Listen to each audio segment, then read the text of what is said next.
Like, one was that bully guy that well, got the big knocked thing is out with the thumbnails. Like this guy right here. See that fucking gorilla? That's Jeff Monson, yeah. who was a grappling world champion. See how huge he is right there? So you know everybody in the mother, click, look at that, like 130,000 views. Well, that one there, that bully that got knocked out, you hit like 300,000 with that one, and he, like, neither fighter or anyone knows.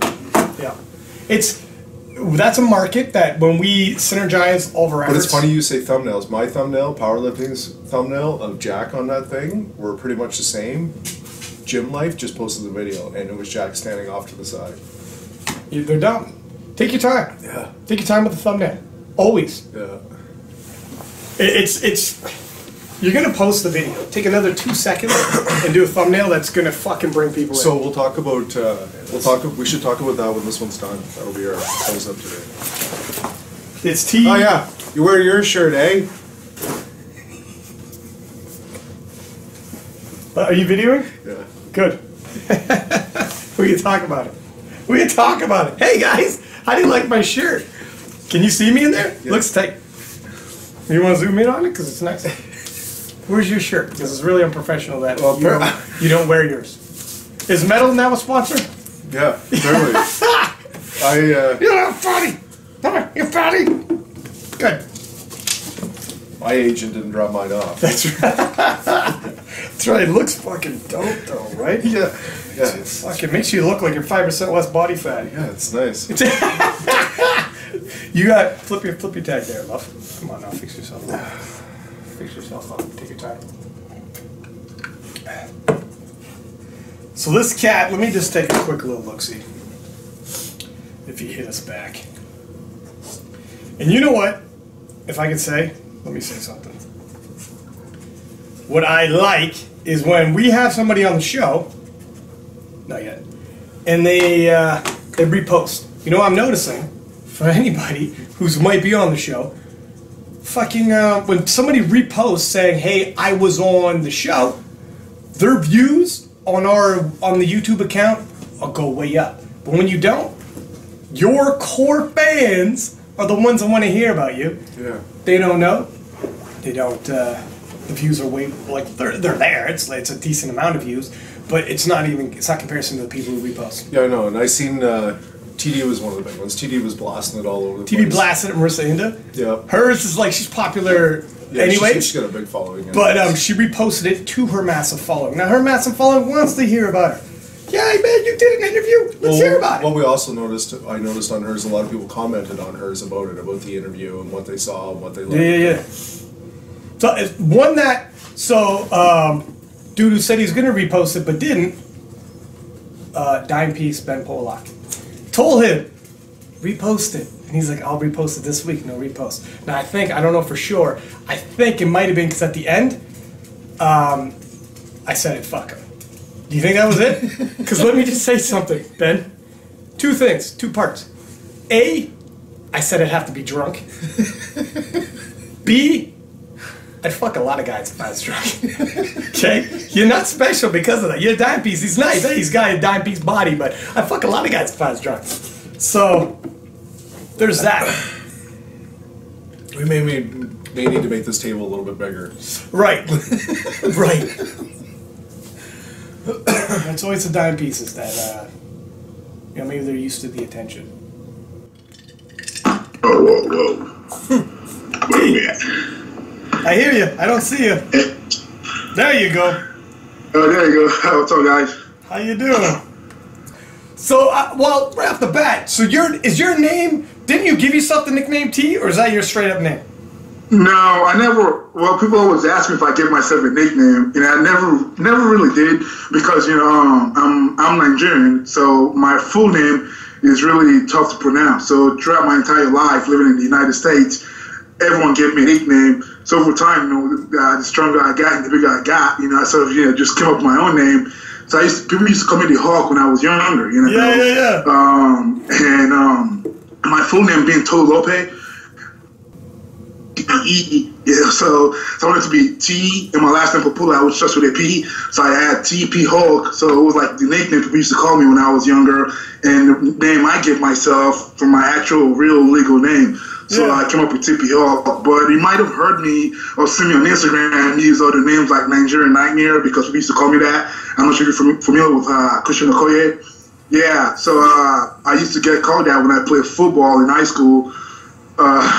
But out of respect to Christian Okoye, I used to go by Nigerian Nightmare number 2. And a lot of people on Instagram used to get angry because they said I'm not the real one.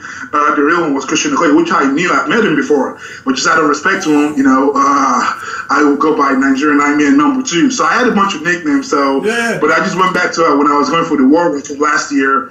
I decided to go back to my real name, Tee Popoola, because I wanted people to associate my name and I guess the closest to my real name, Tee Popoola, to the war record instead of some nickname on social media. Yeah, you know what? I think there was a boxer named the Nigerian Nightmare. I might be making this up, but do you know Ike Biabuchi from the 90s? What's his name? Ike Biabuchi. I never heard of him. Yeah, but you know what's interesting is every Nigerian after Christian Okoye, to my knowledge, were named or were called Nigerian Nightmare because of Christian Okoye. Yeah, so I'm not the only one. So I'm sure there's another. So I guess if you're strong and big, people associate you with Christian Okoye. So we all had that same name. Yeah. And you know what? So also, I think it was yourself. We've been reposting you like crazy. I appreciate that about you guys. No problem. And was it? Were you hunting down a world record for the longest time, or maybe it's a national record? Cutting weight, trials and tribulations, hunting this thing down, and finally you got it. Tell me a little bit of the story, because you had broken down honestly a timeline. And it was like, shit, it was good, man. It was inspirational because you get to see, some people just see when the guy breaks the record. And they don't see the behind the scenes, how long this guy's been chasing it, the weight cut, all the trials, tribulations behind it. Right.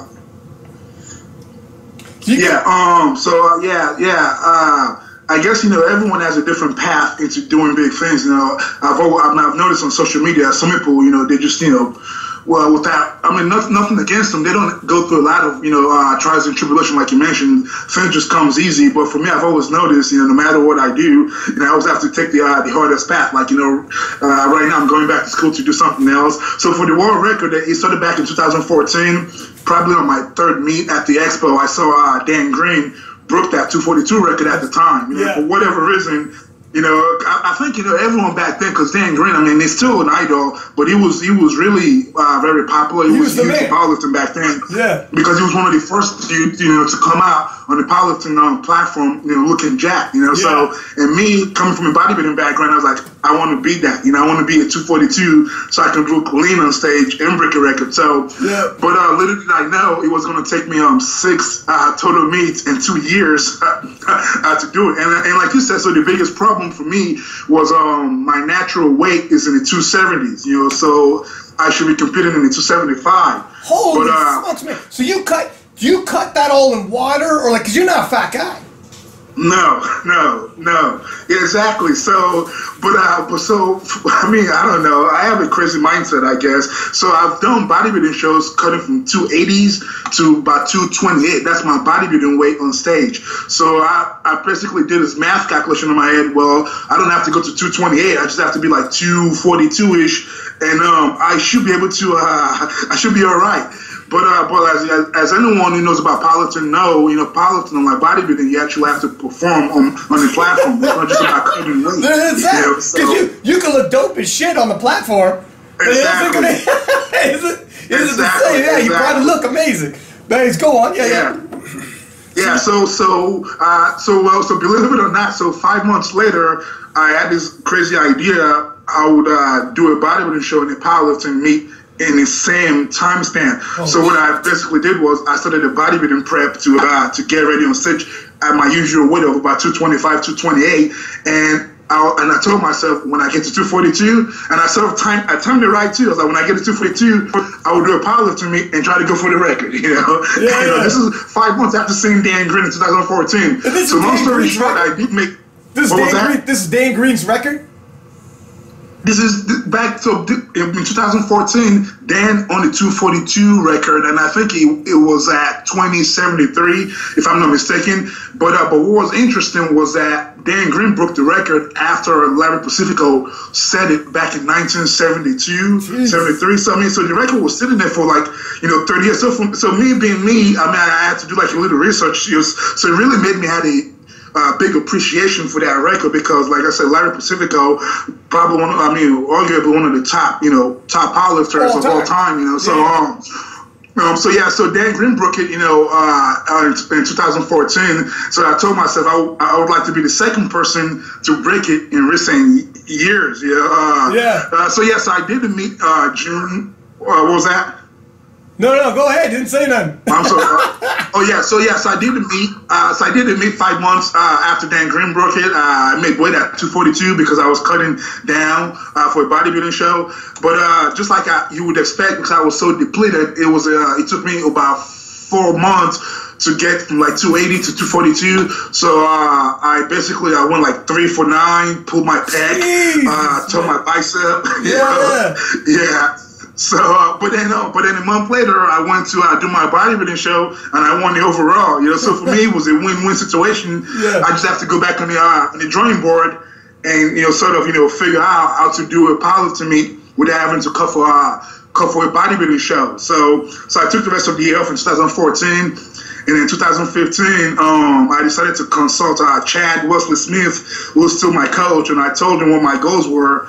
And he told me, well, I can help you break that record, but I'm not going to be able to help you with the weight cut. That's going to be, that's going to be your thing. And so basically 5 minutes later, I eventually broke it. But within those 5 minutes, I missed weight. I missed weight 3 times. And when I missed weight, so again, I was cutting from about 270-ish, mid-270s. I would miss weight at 244. Yes, I was like that close. Shit, man. It's like running a marathon and passing out on the 25th mile. Damn. Yeah, right. I mean, it was really close. So I would, go to the weigh-in and tired as hell. I would weigh in at 243 point something, and the guy would ask me, "Would you like to come back?" I'm like, "No." It is what it is, man. Yeah. It is what it is. Yeah. So then, it is what it is, yeah. So that was the second time you went for it. So then you went again a third time at this? Yeah. So the second time. So the third time I think will be nationals in July of 2015, and I actually made weight for that one. But then so I think there were multiple trials and tribulations. So besides making weight, I was having an issue with my deadlift for whatever reason. I had like a mental block the entire 2015. So I made weight at nationals in 2015, and squat was going great, bench was going great, and Chad told me I just have to have a solid deadlift to break the record. And I think him saying that freaked me out. I was like, oh smokes, shit! He's like everything's lined up. Just don't fuck up the deadlift. And what I mean? They say, like, I read about like coaches and shit, and Chad knows his shit. He's one of the best coaches in the business. But Randy Couture, who's an MMA guy, was saying, I was coaching a wrestler one time, and he was ahead on points, and then I go, look at man, in the last round, just don't get taken down and you win. But I told him what not to do. The negatives in his head. What do you think happens? He gets taken down. So if you tell somebody just don't fuck up, they're like, oh shit, am I gonna? It's the last thing they remember. That's the last thing that's in their head. Yeah, it's tough, man. Yeah. Right. Yeah, because I think I always tell a lot of other lifters, younger lifters that are trying to cut weight, is that when you're cutting weight, do not forget what you're doing it for. So I think I was so into the old cutting weight process that I forgot that I was actually cutting weight to set a huge milestone. Yeah. So when it came to deadlift, I got my opener, and Chad goes, "Well, this is it, T. This is it." And I went to stage. I went on the platform, and I was just shaking. And I believe it or not, I actually picked the weight up, but I couldn't hold on to it. Yeah. And then the last attempt, I tried it again and just couldn't hold on to it, and that was it. And I think at that meet, my number was 2030, so meaning I would have needed like I needed about 40 more pounds on the pull. So if I open, like I think if my sorry, buddy. Friggin', that's the first time that ever happened. We just lost our monitor. It was like, oh shit, we just lost T for half a minute. So if you don't mind, we lost you right around the time you're talking about. This is the third time you were going for the world record, deadlifts, 40 pounds. You needed 40. You had it up, came out of your hands. Right. Yeah, so I had it up. It came out of my hands, and I remember Chad told me, he wasn't so much trying to fix my technique. He was just telling me to calm down, to relax. And I was like, yeah, I got it, Chad, I got it. But deep down inside, I was like, oh yeah, I don't think I have it. I don't think I have it. We're good. We're not good. I think a lot of people, you see on Instagram today, all those young kids and some adults, always posting about, doing champion stuff, being a champion, being a winner. I mean, it's hard to just say something like that. You have to be in that moment. You have to, practice that moment. Like I said, there are some people who for whatever reason, they can just step into that moment and just do it. But there's a lot of us, we have to actually practice, doing champion things, You know what? I swear to God, man, so many times you see, like you just said, for a lot of us, it's harder and it's tougher to step in that mind. I think even for the guys that we assume, guys and girls, we assume it's easy for them to just step into it. I bet you it isn't. We just don't see behind the curtains. We don't see how tough it is. Like, we see highlights, and that's it. Yeah. When you see, like, the Michael Jordan, and Michael Jordan said, I think the stat was, like, 29 times his team gave him the ball for that winning shot, and he missed it. 29 times they're like, yo, give it to Michael if we're going to win it. He took the shot and missed, and his team lost. But everybody remembers the highlights. And that's where it's like, the biggest winners lose. And I think it's important that you talk about that. That's why I love your story. And we'll keep going with that, because the story doesn't end that you lost it a third time. It's got a good ending. But it's important to talk about this, because some people, they see the Instagram videos and they don't get that. So if they have a bad meet, they're like, fuck me, I'm not like those guys. No, you are like those guys. That actually makes you like those guys. It's how you come back. It's how you come back from it. Exactly. And that's when you mentioned about Michael Jordan back here. You probably can see I have a huge poster of Michael Jordan's last shot in 1998, and I looked at that a lot, and I just try to tell myself, imagine Michael Jordan, you have to take that one shot, to win a game. That's exactly, what it's going to be like when I, deadlift. And there will be times I would try to, backtrack and do my math. What if I have a really big squat and a really big bench, so I don't have to pull it? I'm like, nah, you can't do that. Not a respect to all the guys who have big meets. They've done well in all three. They've had a great squat, relatively great squat, great bench, and great pull. So you can't try to, do some math in here. You start, and I know exactly what you mean, where you start second guessing your dead, and then like, me. Well, maybe I can move the weight from here to there, and I don't have to dead as much. But just like you said, you catch yourself in, what am I doing right now? I'm trying to make it. I'm trying to make scenarios based on my insecurities. You can't. In the end of the day, you got to do all three. Yeah. So after that meeting in July, after missing out on that deads, I took some time off.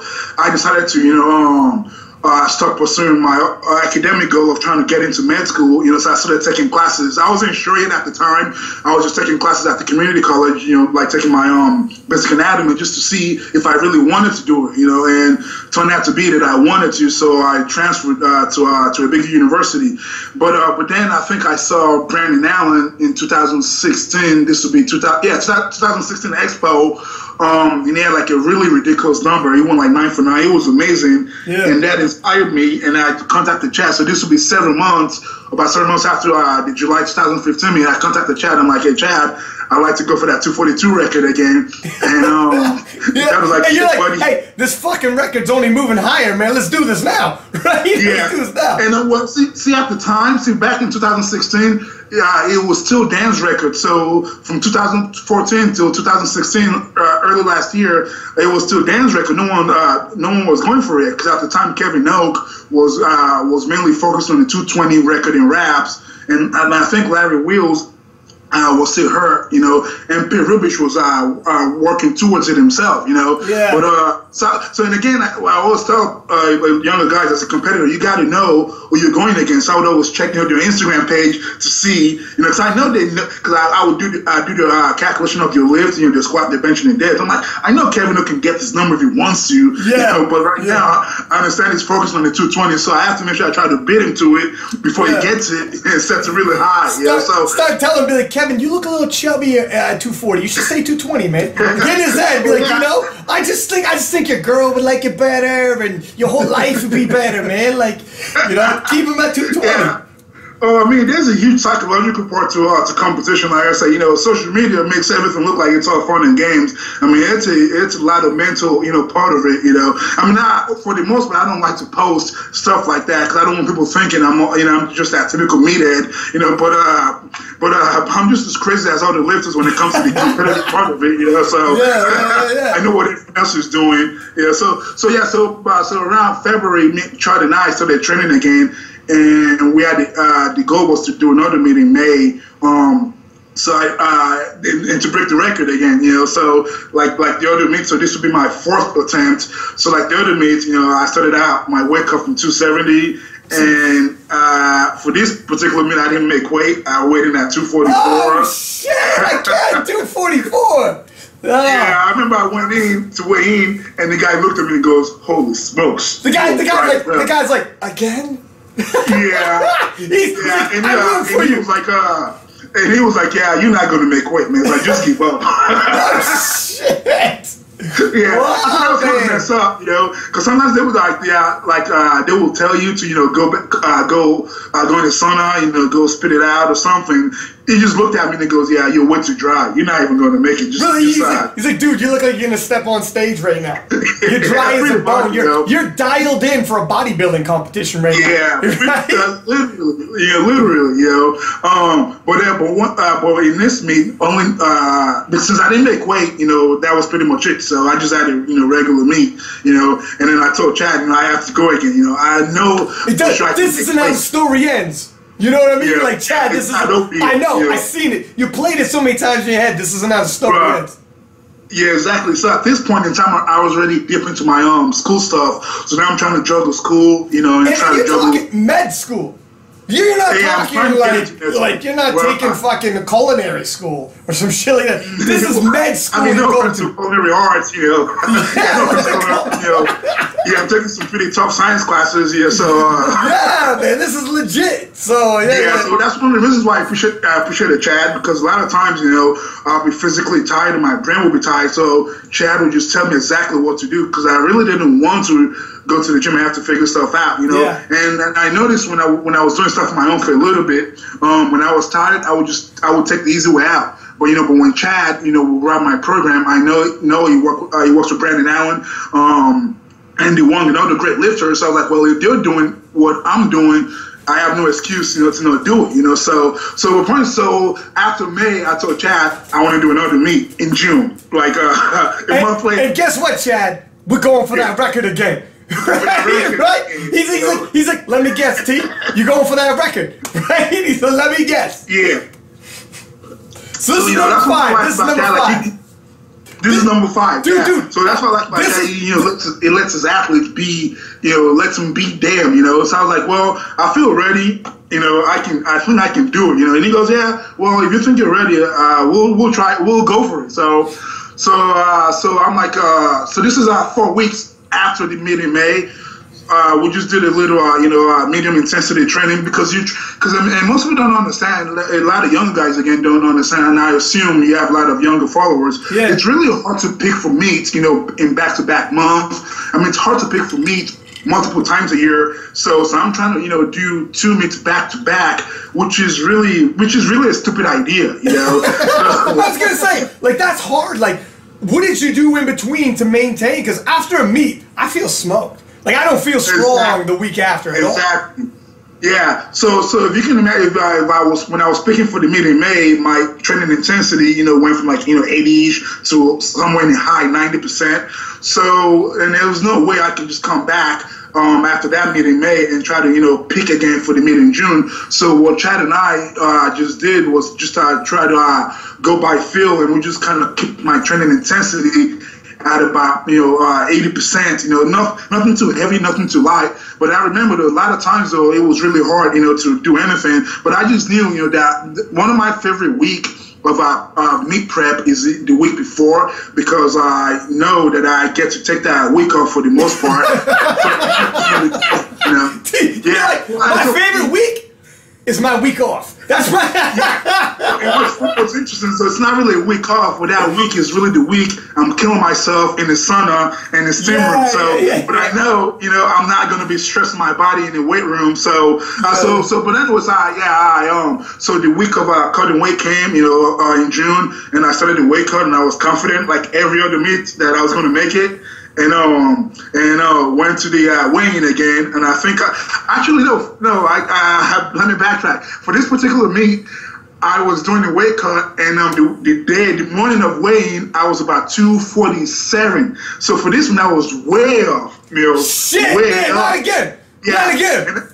Yeah. So for this one, I wasn't even close. I wasn't even close. So it was about 5 a.m. If weigh-ins was about 10 a.m. was about 9 a.m. It was 5 a.m. And I just told myself, what am I doing? I don't know if I was, I was delusional, because I had no water in my brain, and I was dry, no energy, no glucose. I think I was like, having like delusional thoughts and stuff like that. So I was asking myself, what am I doing this for? Why am I even cutting weight? This is dumb. I gotta cut this out. Yeah, so I got up at the gym I was at. I got up, went to the dispenser, and I got me a Gatorade. No! No! Yeah. So I basically sabotaged myself for that meet intentionally. I just told myself, I'm never doing 242 again. That's it. This is just dumb. I'm not doing this again. So I texted my Chad. This is it. I give up. I'm just gonna be 275 from now on. For the rest of my life. No, the rest of my life. Yeah. So what happened? Did you drink the Gatorade? You didn't. What was that? Did you drink the Gatorade? Oh, I drank two. Is it 32 ounces? Like the big, the regular size in the dispenser. Yeah. So this is number 5. Honestly, it was the best Gatorade I ever drank my whole life. You're like showering in it like a Gatorade commercial. It's coming down your body and shit. You're like, that man is taking it in through osmosis at this point. Right. And Chad had a good point, and Chad was like, maybe, and again, being a supportive guy that he was like, maybe you should aim for the 275, because he asked, we were wondering, how much am I really affecting my lift on meet day with the weight cut? When you're cutting 30 pounds, that's a lot of weight cut. We were wondering, what if I never cut weight? What if I just stepped into the on the platform at my regular weight? Would I perform better? So it's like, you're right. From now on, after this meet in June, that's the goal. So for that meet in June, I think I had total like 2050, weighing like 250 something. So the goal now was to do 275, but then I got home. I was like, shit, dude, okay. So hang on a second, because we got to recap this. So 5 times you went for this record. Right. Almost every time didn't miss weight, or you missed weight. And you're like, you ended off with the 5th, being like, fuck that, never again. That's enough. Let's agree to disagree. I even told Chad I was retired. Whoa, you're like, that's it, man. Enough. Man, I'm done. This isn't good. Yeah. See, you had the best Gatorade of your life. Yeah. Okay, best damn carbohydrates and electrolytes. And a quick question, in between those two, in that 1 month, how was training? Was it like when you were pushing numbers, were you pushing way less numbers, and pushing way less numbers, did that fuck with your head too, being like, man, how am I gonna do this if I'm weaker than I was the first meet? When they were back-to-back meets? So that's one thing. So that, and again, that comes to being an experienced lifter. Just like people always ask me, how do I know I was going to perform well after cutting 25 pounds. So that's never really been an issue, believe it or not. Cutting weight has never affected me performing. So for the most part, I'm a confident, lifter when it comes to competing. So and I think that takes care of performing, because I've been performing. When I was in high school, I used to play the piano on stage. So I have confidence when it comes to performing in front of people. Even though I think on a shy, quiet side, my social life. But when it comes to competing, so that's why, I mentioned earlier, I just knew if I was good the week out, the week before, I was pretty sure I would be okay. Even if those numbers for the 4 weeks in between the two meets, even if the training numbers were slightly less, you just had that belief. Yeah. Doesn't matter. Yeah. Doesn't matter. And that's a very good point, because the old lifters, they feel like they have to go all out during the gym before going out there on the platform. Yes. And Chad has a good point, and Chad always says this, he does this to a lot of his athletes. There's no need to kill yourself in the gym, especially if you've competed in the past. You already know you can do it, so just do the most you can do, but without killing yourself in the gym, and then got on the platform. And I think I might be misquoting Chad's numbers. When I used to, one of the reasons why I liked Chad from in the past was it would maybe bench, I don't know, like 500 in the gym, and then go to the meets and do like 560. So his training numbers were way different than his competition numbers. So his training numbers were really low. So what I didn't really want was having high training numbers and then going to the meets and having lower numbers. Yeah. So that's not good. So I was never lacking confidence that I wouldn't perform. I think I was more lacking confidence in making weight. Well, I can see why. You had some trials and tribulations. So 5 times. So now you went for a 6th try at this world record. Well, yeah. So this will be in June. So as usual, I'm pretty sure I retired. You came out of retirement, and this was, how many years had passed? 2014 you decided? And this is 2016? Pretty much 2000. So this will be about a year and a half now. So so approaching 2 years. Yeah. Okay, approaching 2 years. Come out of retirement. You call Chad up and say, Chad, I'm coming out of retirement, and he goes, of course you are, T. And let me guess, you're going for the world record, right?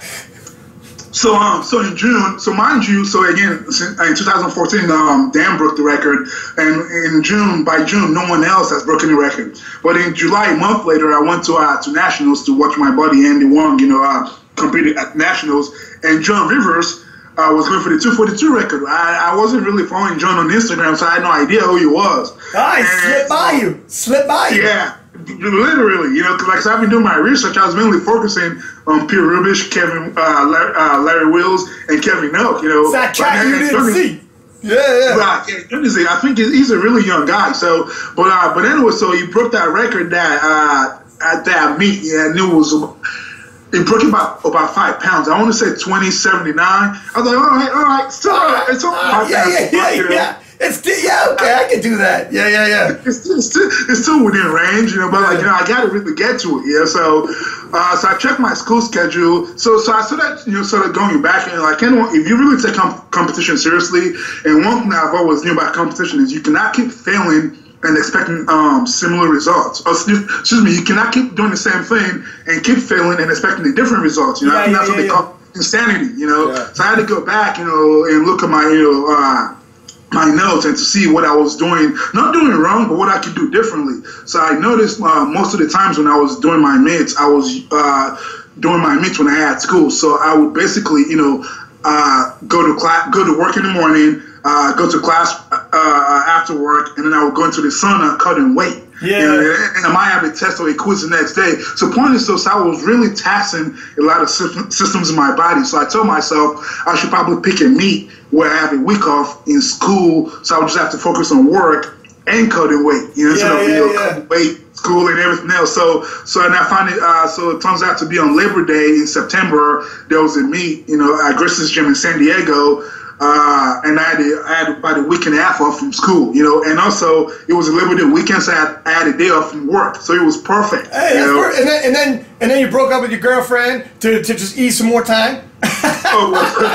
Baby, yeah. time's got. Hey, you're getting cut. I don't got enough time right now, baby. Fine, you know, at that time, I wasn't in a relationship at all. No, seriously. So, no, actually, that's interesting you mentioned that. You know, again, most people don't understand the sacrifice. I mean, we joke about it. So, several months prior to that, I actually did break up with my girlfriend at the time. That's it. That a boy. Keep your mind focused on that world record. Yeah. She's holding you back, man. And not to sound like, not to, give up, bad info. It wasn't so much that I broke off with her to go for a powerlifting record, don't get me wrong. It was just that, the relationship wasn't going well. Yeah. With everything else trying to go to school, it wasn't a positive relationship. I got it. She's not watching. She's not a fan of the show. Don't worry about it, buddy. Definitely not.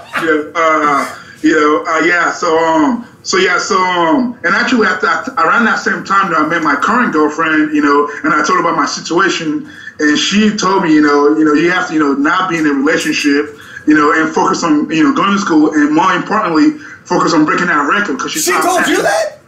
She told me that. Oh no, shit! Today, yeah. She was like, yo, you break that record, you call me.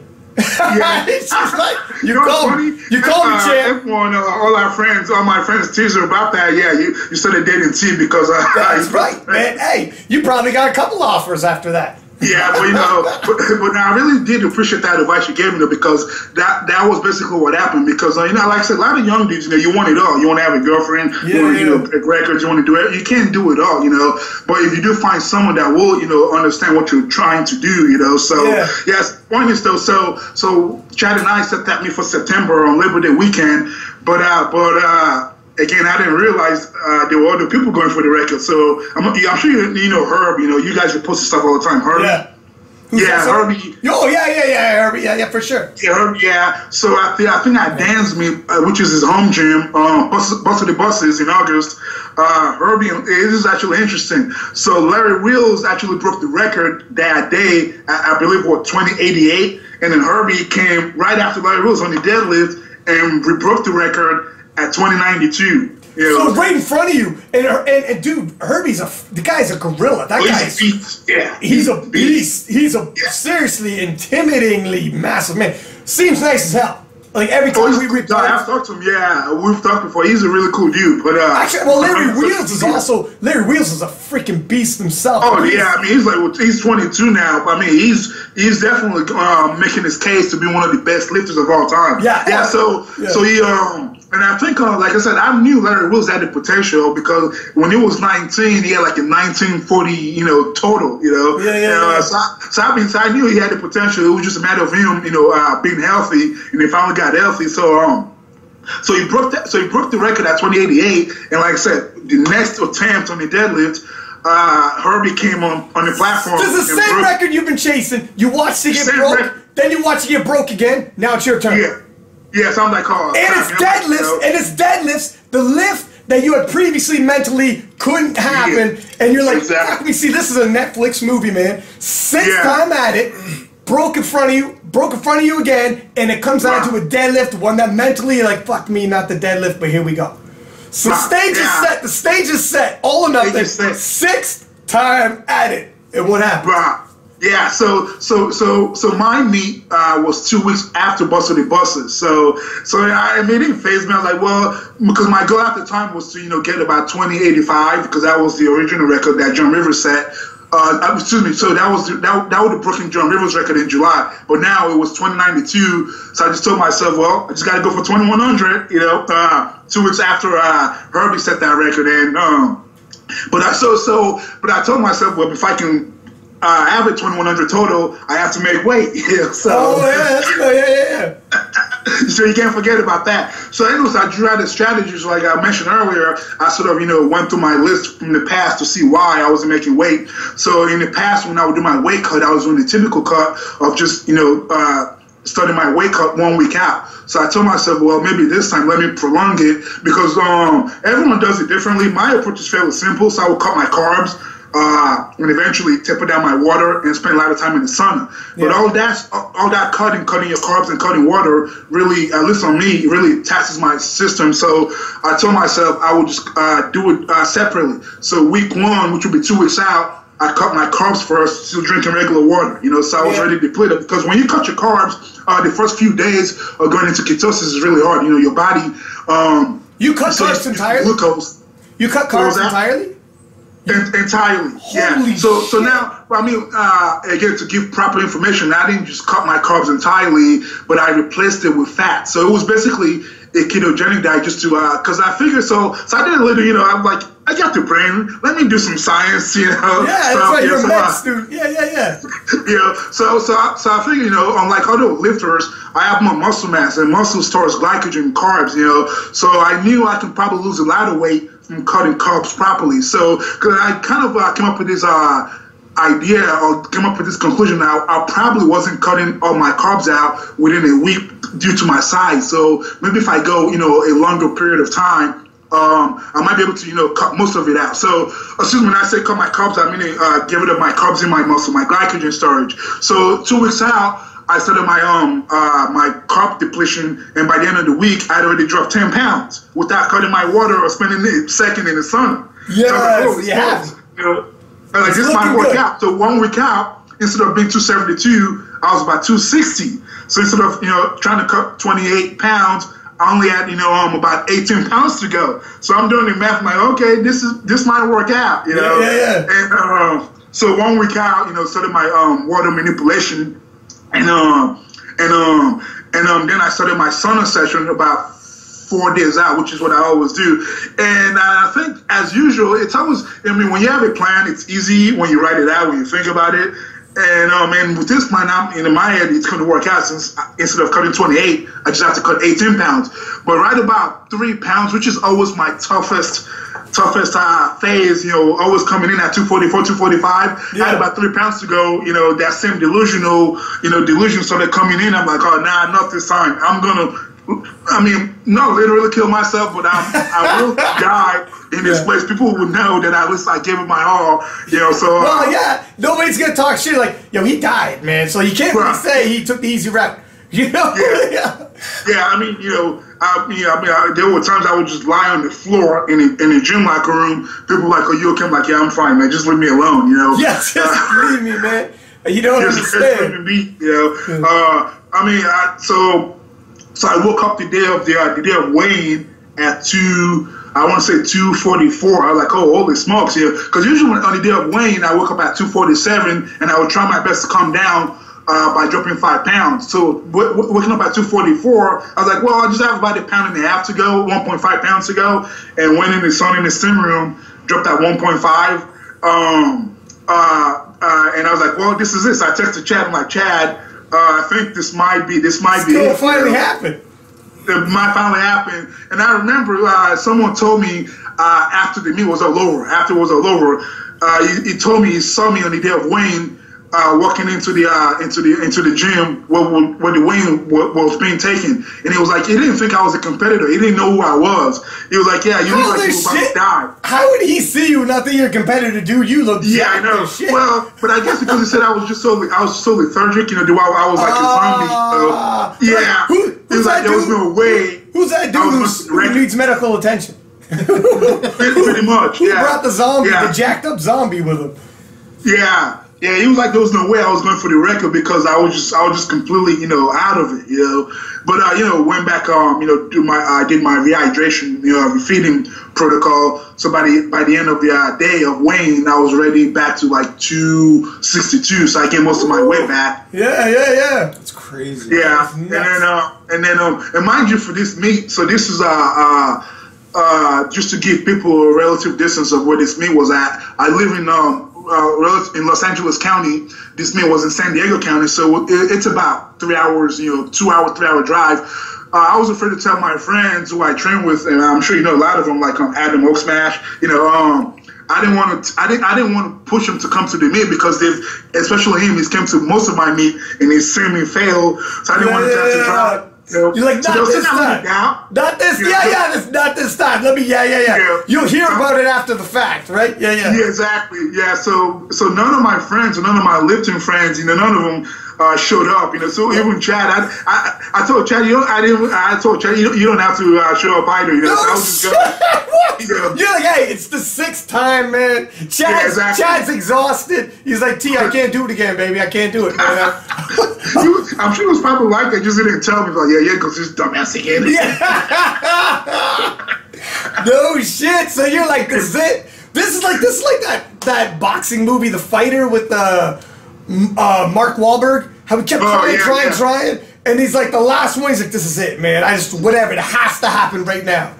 Yeah. One of my favorite songs that I used to listen to was Eminem from soundtrack to the movie 8 Mile. Oh, hell yeah.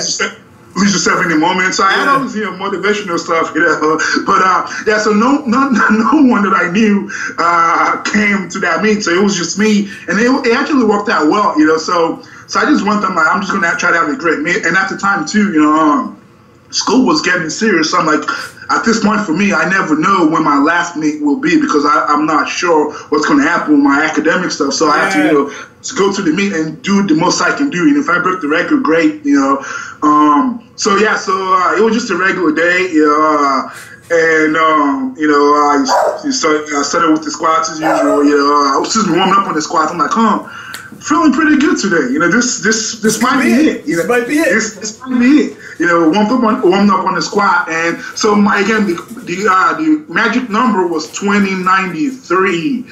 Excuse me, I think 2095 because Herb's number was 2094. Yeah, so I think it was 2095. But obviously, we have to do the kilo-pound conversion. Yeah.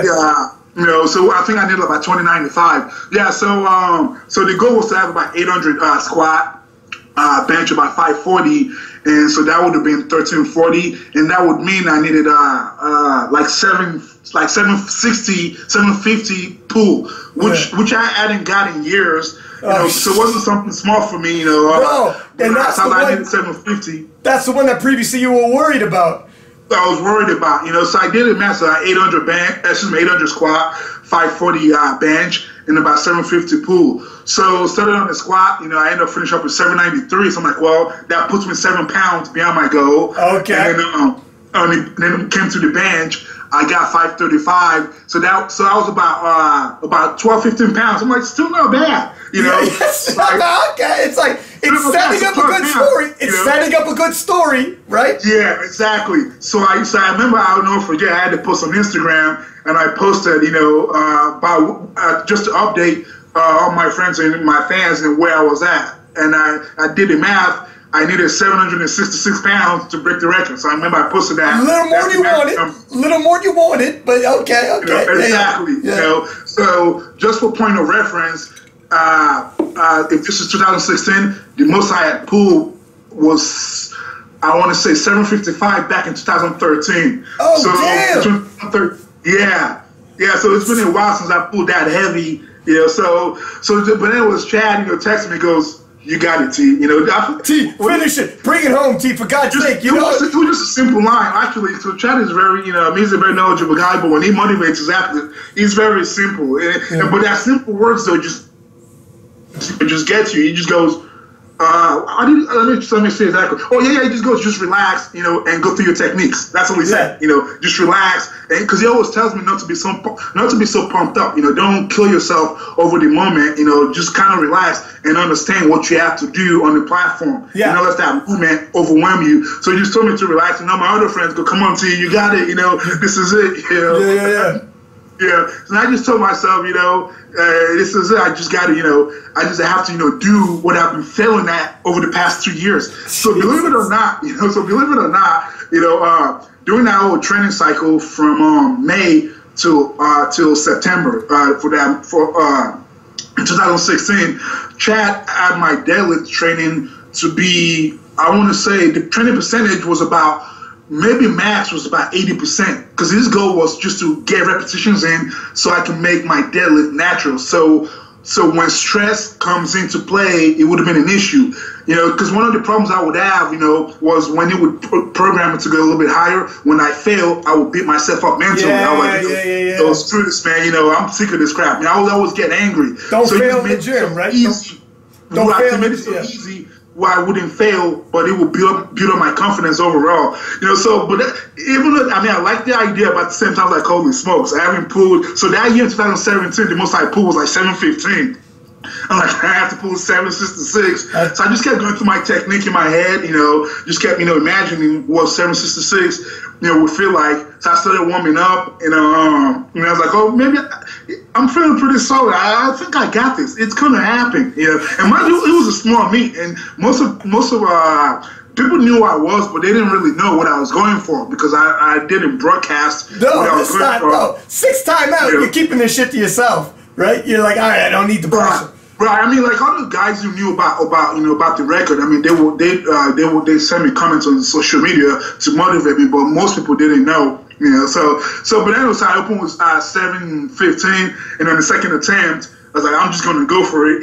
This is it. I'm not gonna wait for the third. So in the second attempt, went for 766, and just like that, and I got it, and I posted that video back, as soon as I got it, I turned it, I was like, holy smoke, this is it. You finally did it. That's it. And how did it feel when you hit it? Sense relief, looking back like that. Look, if I stop today, you look back, no one can undo what you did. You broke a world record, an all-time world record. Right, exactly, and I think it was probably more amazing seeing the reaction of all my lifting friends in chat, because they saw me go through that whole mess of trying to make weight, or collapsing on the deadlift, and like I said, for me, it was just amazing, like it became. It became surreal. Like I couldn't believe it. I've attempted to break that record for so long. I was, like for a little while, it made no sense. For a little bit, you're like, "What the hell am I doing, man?" Yeah, what did I just do? But then you go back on social media, reading all the comments, and you realize, holy smokes, I just set an all-time record. And the names you're with, like. For here on out, I mean, it was Dan Green, Larry Williams, who's probably going to end up being another Dan Green. Herbie, like these guys Pete Rubish. These are dudes who are either broken or were chasing it that are like the biggest names in the game. And for here on out, like this doesn't matter if you never again break another world record. You just need one. I mean, you just need one. Your place in history is there, man. And the best part, like honestly, when I read your post, okay, because you posted it with the timeline, I was like, God damn, that's an inspirational story right there. And Instagram, you can only give so many characters in your posts or whatever, but even the timeline, you had dates and everything. I was like, I knew when we were having this show, I was like, we got to have T on here to tell this story. That's a movie. That's a Netflix movie at least. Like that's a good one, man. Yeah, I know. Yeah, like I said, I'm not sure how all the guys and nothing. Take anything away from them. I'm not sure what the process of breaking records, But like I said, for some people, now I mean also too, it was partially my fault too. I don't have to do 242, So are you done with that? I told myself I have to do 242. Yeah. So I can just because I think the other two, to my knowledge, I am probably the biggest 242 in terms of from where I start my wake up. Because I think a lot of the guys. Or starting from 255-ish, maybe max 262, 265. I was starting from 270, so you're a monster. I kind of I made the path a little bit harder for myself, but it is what it is, So the main thing was, for me was just getting to that end result. I didn't really care about, like the in between because, a lot of people, would like to, complain, blah blah, in my mind, no one cares about how you get there. You just have to, get there, But so it is nice, to talk to you guys, to, let people. Hit that process. It's important, man, because I swear to God, there are people who they would have just saw you beat that record, and they would have and they think it comes easy like that. Like when you were even saying for some guys it comes easy to get in there and they're mentally focused, and they just crush it. But you know how many times other guys have stories like you, they haven't shared it. You know what I mean? Yeah, like whenever I hear stories like this one guy, he doesn't feel stress, he doesn't feel pressure, he just walks in there and performs, or this one girl like that. That's bullshit. Because if you don't feel the pressure, then it doesn't mean anything to you. If it means something to you, if you've been chasing something for 2 years straight, you can't tell me you don't walk in there and feel something. Otherwise, it doesn't mean nothing. You know what I mean? It should mean something. It's okay. It's okay if you feel stressed. It means you care about it, right? Yeah. Yeah, it was it was, and I think one of the posts I had back then too was I was like, now I can go to sleep at night because honestly, most nights, during that whole process, I would always just fantasize when I would do my cardio, because like most powerlifters, I still do cardio. But I would have my music my headphones on, and I would just fantasize having that ideal meet. So for me, my ideal meet wasn't to go 9 for 9. I didn't care about going 5 for 9. It wasn't about the attempt. It was about breaking that record.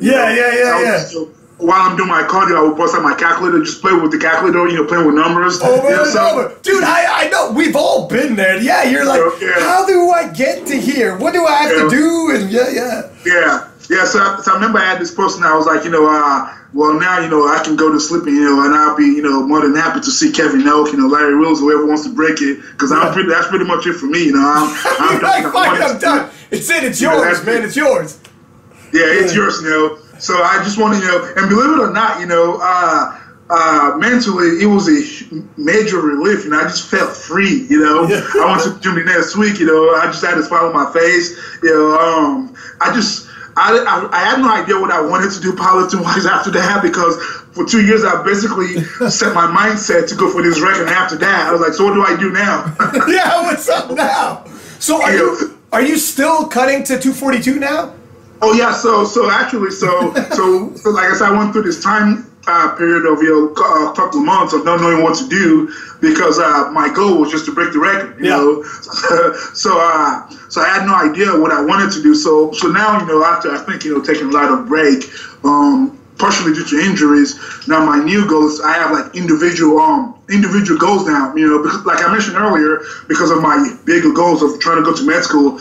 I know my powerlifting. I mean, not to say that you cannot powerlift when you go to med school. I just don't know if I can train 3-4 hours a day. That's what you would train? Which is not unusual for elite powerlifters. It takes me about 2 hours just to squat. When you're working up to heavy weights. Yeah. Well, if you're working up to 800. How many days a week though? Yeah, how many days a week? So we Chad trains us at 5 days. So I would say, obviously, I'm not going heavy on all those 5 days, but I would say 3-4 days, it takes me about 3-4 hours, so it's a lot of time commitment. Then not to mention the physical toll it takes on you afterwards. So meaning after training, the old of next day, I'm sore as hell, so it's really hard trying to be functional. So it's a huge chunk of your life, So, and I think for me, I always have go back and tell myself, well, it's great, doing this. It's great, that people look up to you. But I'm not getting paid for this. So I have to make sure that's it. You know what? You're gonna make a lot of money as a doctor. Yeah, a little bit. And it's not, and for me, it's not so much the money. It's also, at least just to have something, to fall back on. And even when I go to med school, becoming a doctor, I'm not going to leave powerlifting, because I know there's a lot of stuff that I can still do for powerlifters. But to go back to your question about what's my goal now. So now my goal now basically is to just try to get individual numbers, like individual goals. So I have the goal to squat over 800, and to pull 800. And people used to tell me that I have the potential to get my bench to 600. I'm not sure if I have, that much time to do that, so, because I feel like the ideal, I think Larry Wills might be the first not the first, I think Stan did it, but the goal of getting 800, 600, 800, at a relatively lighter weight, because I know the bigger guys, can do it, but for a guy under 275, 242 to do it, that's amazing, to go 800 squat, 6 bench, and 800 pull. Are you going to keep doing 242? Or are you going to be like... because for me to really be competitive at 275, I feel like I have to be above 275. Because most of the other guys, because like I said, for me, when it comes to competition, I like to observe.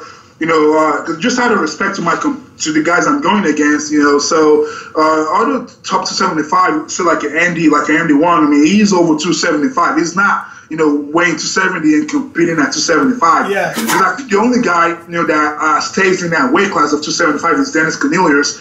He's actually pretty crazy. Last time I met him, he said he was like 265, and I'm like, why don't you just cut to 242, man? Yeah.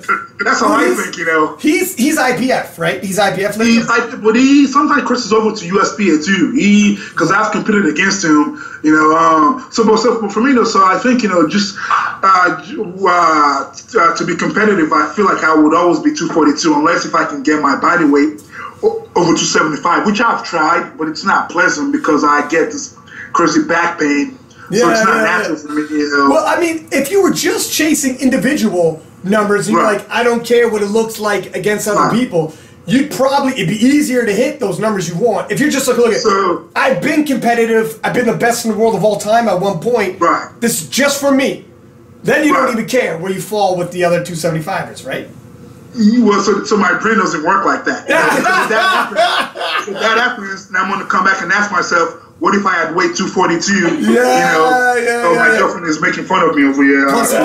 Plus, after 2 years, he figured out how to get to 242. That's right. You've just got the weight cut down. Yeah. Yeah, and just to mention too, I've done it twice now because a few months ago I competed. So I started that new goal of trying to go for the 800 squat and things like that. So a few months ago at the expo. I think I'm a smart guy, fairly intelligent, but I you're a med school student. I'd say so.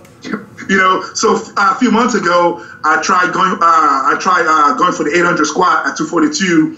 Actually, no, my goal at that meet was to break the 242 squat record. Again, I didn't publicize this because I just keep my personal goals to myself. So I always forget his name. Amit Sapir, is that his name? That's right. Mr. Pierce, like the IBB pro, he's also a great squatter. He's got the 242 squat record, I believe at 828. So I told Chad, well, I have nothing else to do now. So 8 weeks, this is 8 weeks before the expo. I told Chad, I would like to do the expo. What do you think? And he goes, sure, because Chad never says no to any crazy idea. I told him. So in 8 weeks, mind you, so after breaking the record in September, I took a bunch of time off doing nothing, not even training. So I started having back pain. My lower back was hurting. So I went to the gym about 10 weeks before the expo, and I noticed squatting made my back feel better. So I go, well, maybe I should just go back to powerlifting. Fix your back. Fix my back. So I was like, there's a meet coming up, the expo, it's a big meet, guys like Brandon Allen are probably going to be doing it. All my friends are doing it. So I want to do that meet. So in 8 weeks, we tried to, put something together. It wasn't a good idea on my part at all, but, so it went pretty okay. I think I had a 20-55 total at 242. But point is though, I was confident, like you just mentioned, I was confident though, because now I made 242 weight class 2 times in a row. And how much easier was it this time making the 242? So I did the same approach. I mean, so I guess I wouldn't say it was any easier, but I would say I was able to do it because it's very important to kind of, distinguish that. So I think my issue all those other 5 times was that I just didn't have enough time. And when I would wake up on the day of weigh-ins, I would be 247, so I would need about 5 pounds. So I realized that maybe if I wake up on the day of weigh-in at about 244, I would only need about 1.5 pounds. So it wasn't any easier. It was just better planning. So I think it was still hard as hell, but I just got a better plan. But it's going to take a lot of mental stress off knowing you could do it. I mean, after having so many failed attempts at it. When you think I got the formula. Yeah, I still have some friends with me. I mean, all my friends always tease me. They're like, you did it 2 in a row. I mean, that still doesn't prove anything. But to me, 2 times in a row, that's it. Well, that's huge. Well, for a lot of people who've never done a weight cut or water cut, they don't know the shit you go through mentally. You know you're going to be drained, but at least you know, hey, I can do it this time. Yeah.